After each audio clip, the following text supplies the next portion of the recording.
Today I'm going to demonstrate on how we put together quilted sweatshirts. So this one is going to be a demonstration of a heart. Like that. Yes. So cute. So let me take you through the steps on how this gets accomplished. In your kit, you're going to get the squares to make like a grid. You're going to get a heart template. Now this one is just ours. Yours will be a little bit different than that, and then we're going to include 2 sizes on those. The heart on my shirt is this bigger one, but this is a cute one too for a little bit of a smaller size. The first step that you are going to do is to lay out your squares in a 6 by a 1 2 3 4 5 6. So a 6 by 6 grid. The colors that you like the best, you'll kind of focus more like in here. Some of these outside edges, they won't necessarily appear on the heart. However, it just still makes it easier to just do the 6 by 6 grid. Now, something that I like to do is I will take the first row, kind of stack them up like this, and then just keep going down the line. And then you can chain piece them at the sewing machine, which makes it really easy. So just keep going till those are all done. After I get them in their 6 rows, I just very lightly with a fabric safe pen or an erasable pen, I just go and mark the corner of each really small. It just helps keep them lined up the way that you originally had them. An easy way to sew these up is just by chain piecing. And that's where I've got my 6 rows, 1, 2, 3, 4, 5, 6 here. So I started here, so I've done the first 2. So this is row 1 right here. I have my little 1, so I remember that that's the first block on the left. And then I'm just going to go to my little 1 pile and add the next one and just keep going down the line. Here's row 2, 3, 4, 5, and 6.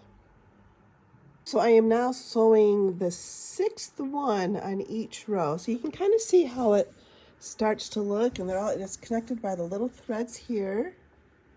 And then those are my last pieces for each row.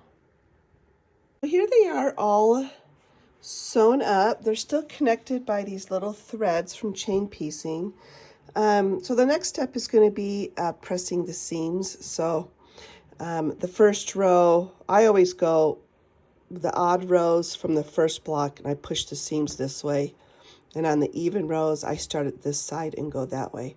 So that's the next step. Just press your seams in opposite directions so they nest. So after you have them pressed, you are going to simply sew the rows together. So I'm going to flip those here, that here, and this one on here. Then we're going to go sew those together and then sew all of them up together.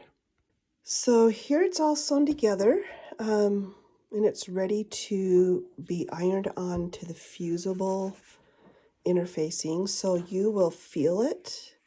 One side smooth and one side has a little bit of a texture to it. That is the kind of like the bonding side, the glue side.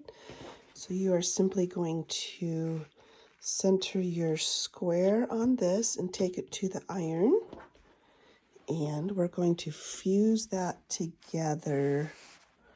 Let's make sure it's on there nice and good. I like to start in the middle and work my way out. Just gonna kind of hold it in place for, I don't know, maybe 10 seconds or so. And you're just gonna keep doing that until it's all glued down. So now that you have this sewn together, the next step is gonna be to quilt it.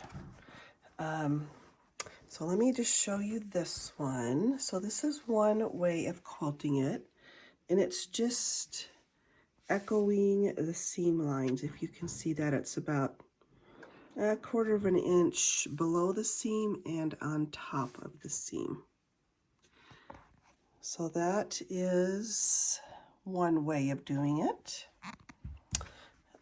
Here's a couple more ideas. This one is called crosshatch, where you go diagonally, but this one is done fairly close together. This one is kind of what I was showing you before, where you echo the seams on both sides. And then I'm going to do one as a sample that is similar. Show you. It's kind of similar to this. It's actually like the shirt that I'm wearing right now. It's not so close together. It's more spread apart. So let me show you that one. This is the one that I was wearing. So it's still called a crosshatch, but it's much wider. So I just basically went on the intersections and drew a diagonal line. I'll show you how to do that. And I like this one too.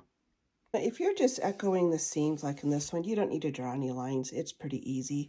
But if you want to do the crosshatch, then you do need to draw some lines, unless you're confident about your straight line sewing and you're not wanting it to be exact. So here I'm going to use my ruler. I'm going to kind of line up with all the intersections. Then I'm just going to mark it with this. Excuse me. And that'll give me the line to sew on. So here I think you can see the marks I made, and that's using the hair marker and a ruler. And that'll definitely be visible, so when I go to sew it, I can keep my lines fairly straight. All right, so we've got it all stitched up. You can see that. The next step is going to be taking your heart and positioning it on here. Now you can do whatever you want, obviously, but you can go sideways. We have typically gone this way. And this, you want to make sure this stays with the seam here, and this stays with the seam here, but it can definitely be moved up and down however you want. I think I'm going to go a little bit, well, maybe up a little bit more. Maybe like this.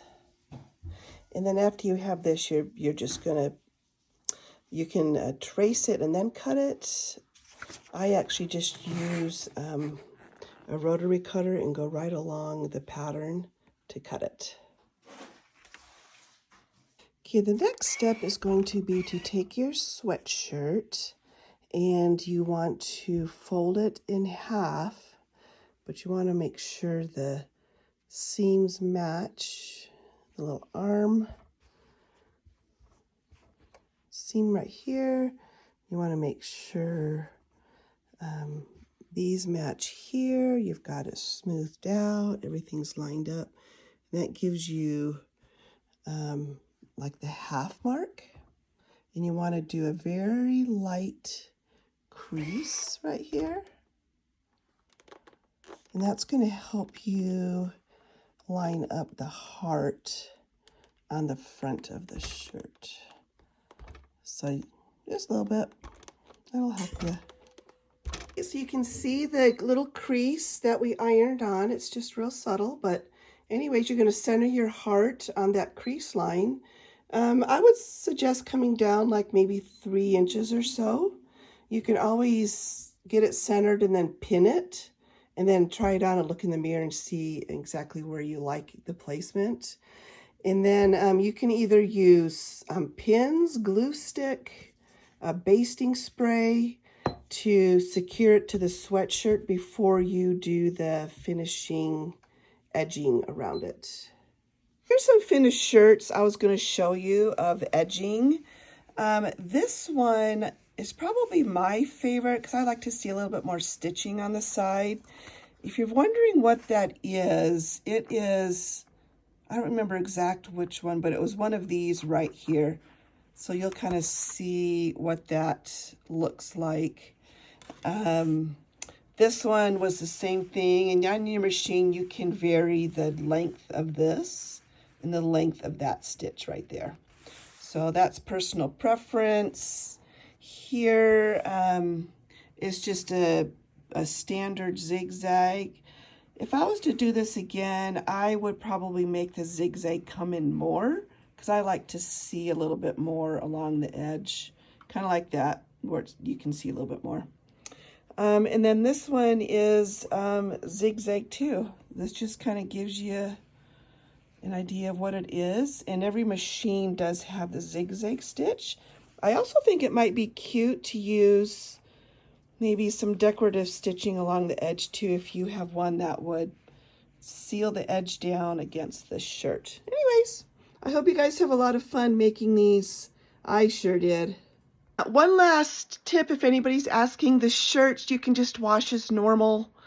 Wash and dry. There's no special treatment that I am aware of for the shirts. So enjoy. Thank you for watching this tutorial, and I hope it has helped you guys.